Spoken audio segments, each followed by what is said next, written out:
Hey everybody, it's Mike Swaney, Vice President of Growth Consulting here at Intelligent Demand. And today in the hot seat, we have Nicole Davolt, our RevOps strategist at the agency. This is another in our series of quick videos with our subject matter leaders at the agency. And today, we are going to dig in on revenue operations, the coolest function here at the agency. I think it's pretty cool.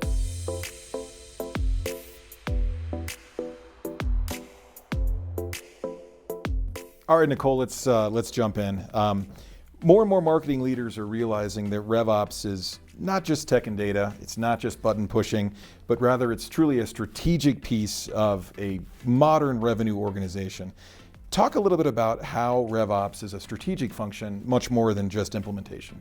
That's exactly right. RevOps does go far beyond button pushing, far beyond marketing ops, tech implementations, integrations, day-to-day button pushing. It really is establishing itself as a real strategic function and a really important one within organizations, with its goal being to align marketing, sales, finance, customer success. Any department that you have that's responsible for revenue and makes an impact on revenue really needs to be aligned towards this common goal, and that's what RevOps focuses on.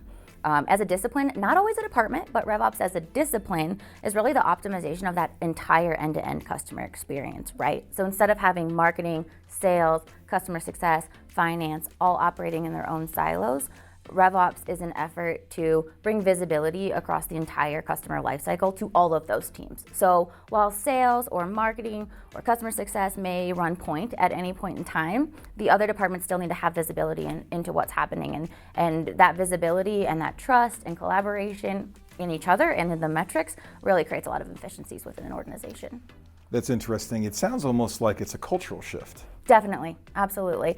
It's one that I'm seeing being adopted a little more readily in the marketplace now. RevOps started as kind of a buzzword. What does that mean? Kind of trendy. But when you really dig into it, it really is an important mindset and culture shift in an organization. Yeah, and that's actually a great lead to the next question. Talk a little bit about that mind shift. How does that mind shift of revenue operations as honestly a profit driver and rather than a cost center benefit kind of growth-minded organizations?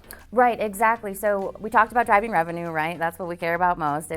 Revenue operations, we care about driving revenue, but there's so many other efficiencies that are found when you can create this collaboration across teams. You're getting rid of duplicative efforts across projects. You're providing visibility into that entire customer lifecycle. So instead of having siloed growth programs for acquisition, retention, cross-sell, upsell, you can create efficiencies across that, but also the visibility into the metrics, right? So sometimes we have misalignment on what is the single source of truth. Sales might have one number, finance might have another number, and it creates friction within an organization, right? So what do we trust, and are our metrics right? So the effort that RevOps provides to get your data in line, clean up your data, get your house in order, really provides that trust in the metrics. So as we're working towards a common goal, we believe where we're at. Everyone believes where we're at, and we can all rally around those common goals. So one of the things that we've learned and we've talked about in the past with Carol Noon, who leads our media team at ID, is the bringing together of RevOps and media to help deliver on some of those outcomes, that reporting, that piece. It's so important for a lot of clients. How do you typically make sure that media and RevOps are synced, where from a reporting and analytics standpoint, you can deliver exactly what the client needs? Within our agency, alignment between media and RevOps is crucial. When we're looking at campaign performance or a go-to-market motion for a client, what does that whole picture look like? And we can't really tell that picture just from media or just from RevOps. So when I say RevOps, I mean digging into the client's marketing automation platform, into their CRM, you're looking at their open opportunities, those sort of things, but also media. So if you don't tie those two things together, you're not getting the full picture of the entire customer journey, and you're missing opportunities for optimization. So it's been a blast working with Carol to develop our reporting and to find that story between her expertise in the media platforms and then the RevOps expertise in some of the tech stack of our clients. Would you say it's the different views into different platforms and pieces of a modern RevOps stack that enables that kind of bringing together of media and to deliver for our clients? Absolutely. When we look at media data in a silo or RevOps data in a silo, we're only getting a piece of the picture, and we can tell part of the story, but from a media perspective, what happens after that ad was clicked? Did that move through to an opportunity? What other opportunities might be available for companies that look like this opportunity? One thing that we've got into in collaboration with media and RevOps that's been super exciting and super interesting is the use of exographics. So exographics are basically like psychographics for a person, but for a company. So is this company more likely to be an early adopter of technology? Are they hiring a sales team? Do they have a strong marketing ops department? Things like that. And so we're able to use exographics to really determine an ICP fit based on data points beyond firmographics, beyond what's the revenue size, how many employees do you have. So that collaboration between RevOps using that data and media putting that into market to select the best accounts, and it's been a really great process to work with Carol on that, and our clients love it. Yeah, so insightful, really, really interesting. So let's think a little bit now about the construction of a RevOps team. What's a great one look like? What would you expect? To the layperson and generalist like me, it's like, well, there's probably a developer involved and they do developing. But talk to me about how those fantastic teams that are high performers are really constructed and put together. Yeah, you talked about in an earlier question, you mentioned RevOps being a profit driver as opposed to a cost center. So when you talk about adding a whole department to an organization, that screams cost center, right?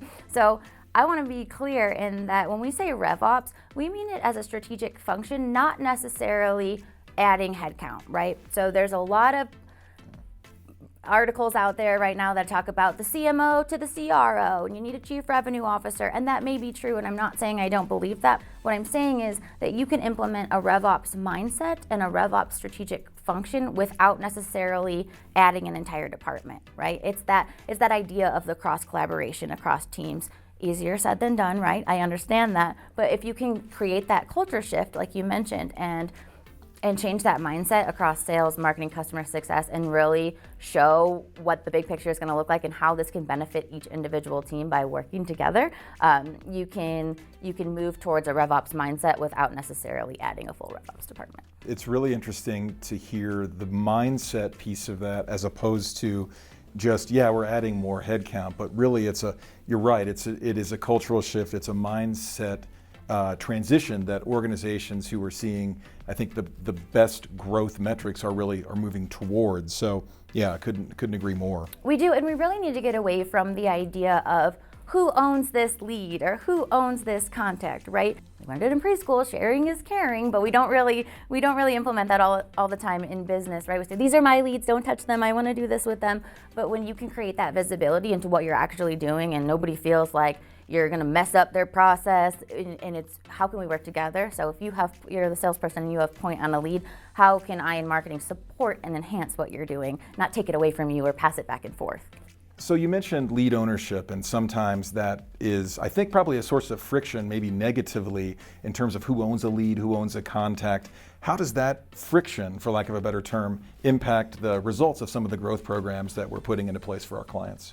Definitely, it definitely does. And one of the things that we need to put in place at the very beginning is that change management. Let's bring in all the members that this growth play can impact, right? It's going to impact sales, marketing, customer success, maybe finance. How do we bring them in at the beginning and get them involved and get their perspective? Because I totally understand that you want to work your leads and you might have goals and metrics and performance-based metrics that are a little bit misaligned with maybe this collaborative effort that we're talking about now. So I think one thing that's really important is to take a look at how teams are incentivized and make sure that's in line with this new RevOps culture shift as well. Very interesting, thank you. Last question, definitely not on script. There's a rumor going around, true or true, that you are a mixed martial artist. How did you get involved with that? Talk to us about what that is all about. Well, I don't want to put that out there. Don't Google me or anything. I'm not good. I just do it in practice. I do work out at a Muay Thai gym, and sometimes I might come on camera with a little bit of a black eye or a swollen nose or something. So that's where that comes from. That's awesome. Well, everybody, today I've been with Nicole Davolt, and so appreciate your time today, sharing your thoughts and expertise with us here at the agency, and hopefully you'll be willing to do this again sometime. Absolutely. Thank you, Mike.